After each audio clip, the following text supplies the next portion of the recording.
ये कहानी है दो ऐसी लड़कियों की जिनको कुछ बदमाश लड़के उठा कर ले जाते हैं और बंदी बनाकर बार बार उनके साथ टपाटप करते हैं।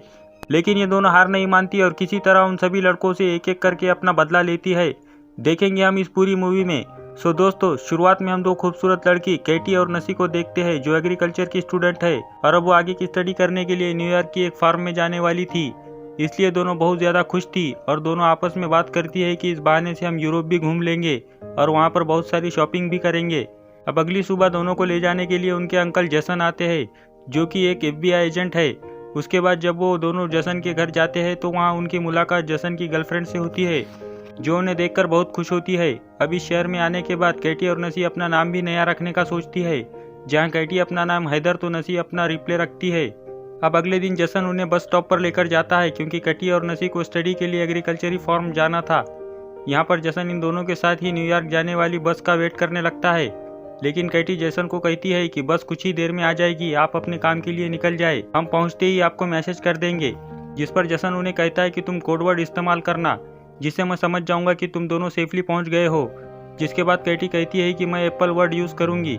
लेकिन जसन कहता है कि तुम हर बार अलग अलग अल्फ़ाबेट यूज़ करना ताकि कोई तुम्हारे कोडवर्ड को समझ ना सके।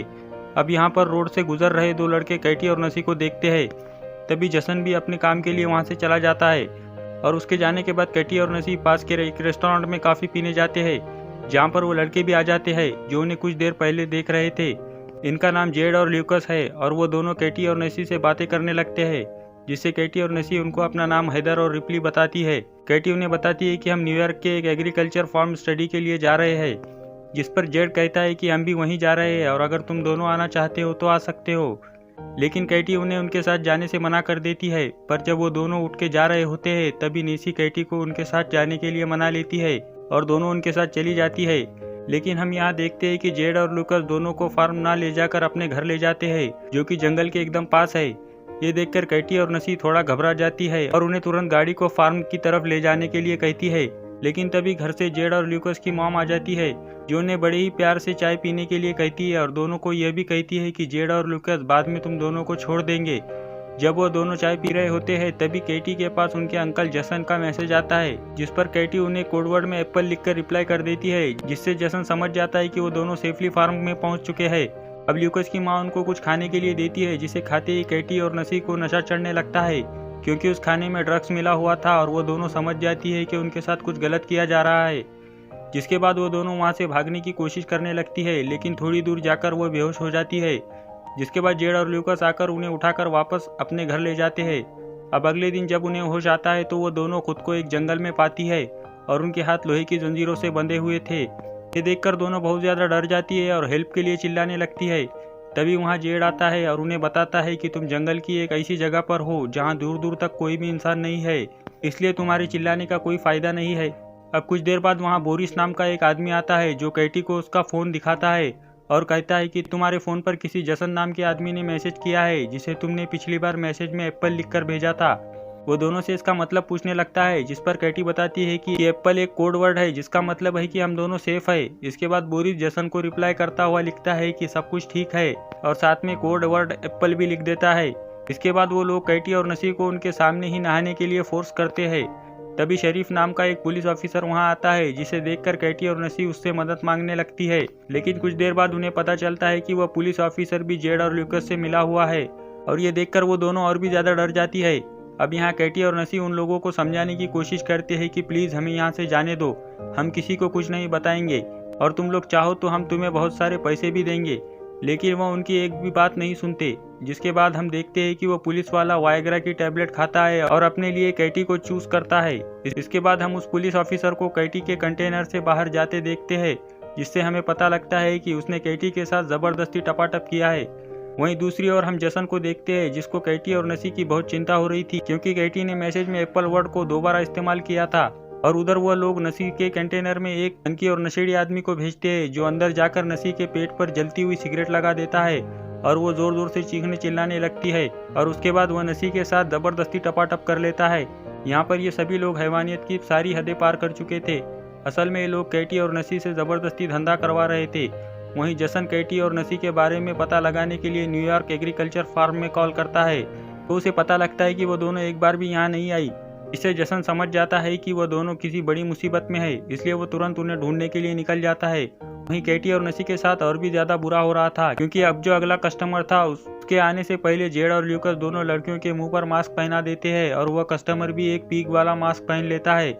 इसके बाद जेड और ल्यूकस उस कस्टमर को कैटी और नसी के चेहरे से मास्क उतार कर उनके चेहरे दिखाता है, जिससे दोनों लड़कियां उस पिग मास्क वाले आदमी को देखकर और भी ज्यादा डर जाती है और जोर जोर से चिल्लाने लगती है।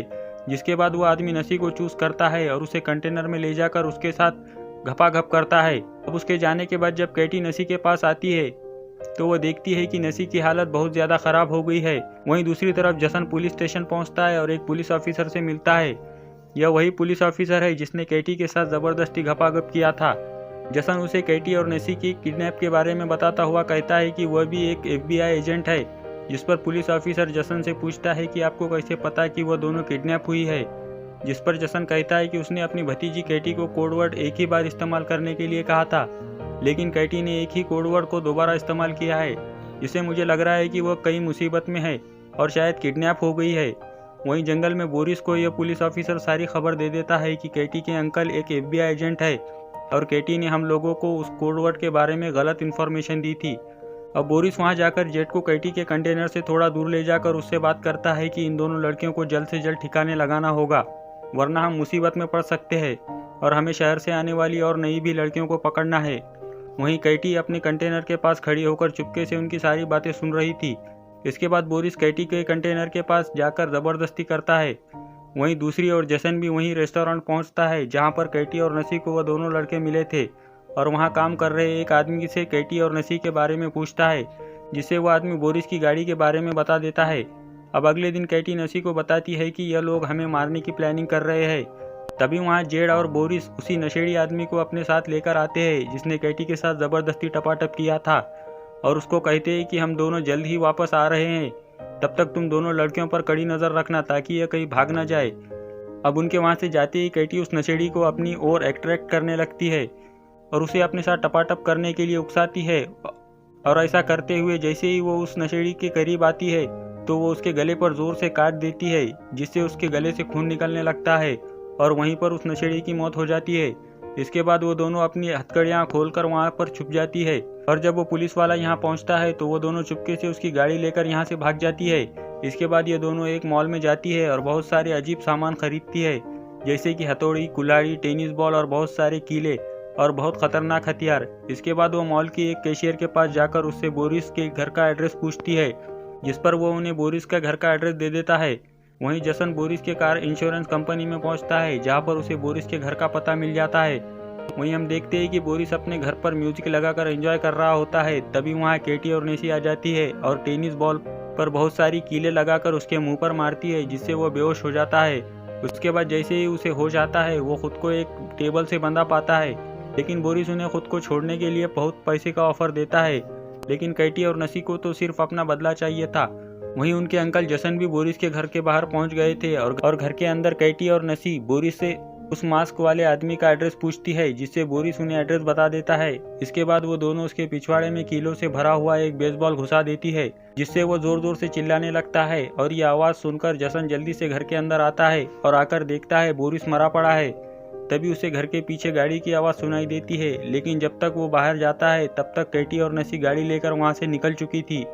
अब जसन जल्दी से वापस पुलिस स्टेशन जाता है और उस पुलिस ऑफिसर से दोबारा कैटी और नसी के बारे में पूछने लगता है और इसी दौरान जसन कैटी को कॉल लगाने की कोशिश करता है। तभी उसे पता लगता है कि कैटी का फोन उस पुलिस ऑफिसर के पास ही है। अब इससे पहले ही जसन कुछ कर पाता, पुलिस ऑफिसर उसके पीछे से गन पॉइंट करके खड़ा हो जाता है। वहीं दूसरी ओर कैटी और नसी एक चर्च में पहुंचते हैं, जहाँ हमें पता चलता है कि वो पिग मास्क वाला आदमी और कोई नहीं बल्कि इस चर्च के फादर है और वो फादर उन्हें देखकर एकदम से पहचान लेता है। तभी कैटी पीछे से उस पर डंडे से मारकर बेहोश कर देती है और दोनों उसे गाड़ी के पीछे बांधकर घसीटते हुए टाउन की तरफ ले जाते हैं और वहाँ एक दुकान से माचिस और पेट्रोल खरीदकर उस पर पेट्रोल छिड़क कर उसे जिंदा ही जलाकर मार देते हैं।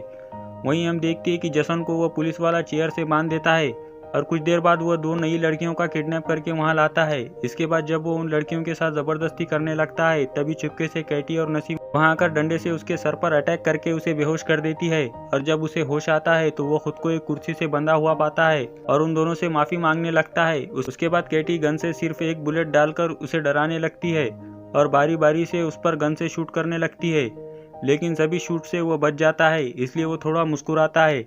लेकिन अगले ही सेकंड में केटी उसे शूट करके एकदम जान से मार देती है। इसके बाद केटी और नसी वहाँ मौजूद दोनों लड़कियों को आज़ाद करके उन्हें जसन को खोलने के लिए कहती है और खुद वहाँ से चली जाती है। इसके बाद वो लड़कियाँ जसन की रस्सी खोल देती है और उसे बताती है कि उन लड़कियों ने हमें ऐसा करने को कहा है। अब यहाँ पर जसन को पूरी बात समझ आती है कि वो दोनों लड़कियाँ कोई और नहीं बल्कि केटी और निसी है। वहीं हम जेड और लूकस की मॉम को देखते हैं जो ड्रिंक कर रही थी। तभी अचानक उसे अजीब सा नशा होने लगता है, जिससे वो वहीं गिरकर बेहोश हो जाती है। इसके बाद जब उसे होश आता है तो वहाँ केटी और नसी ने उसको बेसमेंट में एक कुर्सी से बांध रखा था और उन दोनों ने जेड को भी उसके बिल्कुल सामने वहीं पर बांध रखा था। जिसके बाद केटी और नसी जेड को उसकी मॉम के आंखों के सामने ही डंडे मार मार कर नीचे गिरा देती है और फिर दोनों उसे पीटते पीटते एकदम उनकी जान ले लेते हैं। जिसके बाद उसकी मॉम जोर जोर से रोने लगती है। जिसके बाद वो उसकी मॉम को ल्यूकस के पास लेकर जाती है, जहां वो ल्यूकस के हाथ में एक डंडा देकर उसके ही मॉम को मारने के लिए कहती है और उसे धमकाती है कि अगर तुमने ऐसा नहीं किया तो हम तुम्हें गोली मार देंगे। लेकिन लूकस ऐसा नहीं कर पाता, जिसे नसी उसे गन से शूट करके मार डालती है। इसके बाद वो उसी गन को साफ करके लूकस को पकड़ा देती है, जिससे पुलिस को लगे कि दोनों माँ बेटे आपस में ही लड़कर मर गए हैं। इसके बाद लूकस की मॉम केटी और नसी को कहती है, अगर तुम दोनों मुझे नहीं मारोगे तो मैं तुम्हें बहुत सारे पैसे दे सकती हूँ और मेरे पास बहुत पैसे हैं। लेकिन उसकी बात सुनकर केटी और नसी बहुत हंसती है। फिर केटी एक कटिंग मशीन से बहुत ही बेरहमी से उसका सर अलग कर देती है। अब आगे हम देखते हैं कि कुछ दिनों बाद अंकल जैसन केटी और नसी के घर जाते हैं और उन्हें अपने साथ लेकर दोबारा से न्यूयॉर्क आ रहे होते हैं और इसी सीन को दिखाते हुए यह मूवी यहीं पर ख़त्म हो जाती है। तो दोस्तों, आप अगर यहाँ तक वीडियो देख चुके हैं तो बेहद शुक्रिया और वीडियो को लाइक और चैनल SY रोमान को सब्सक्राइब करना मत भूलिए।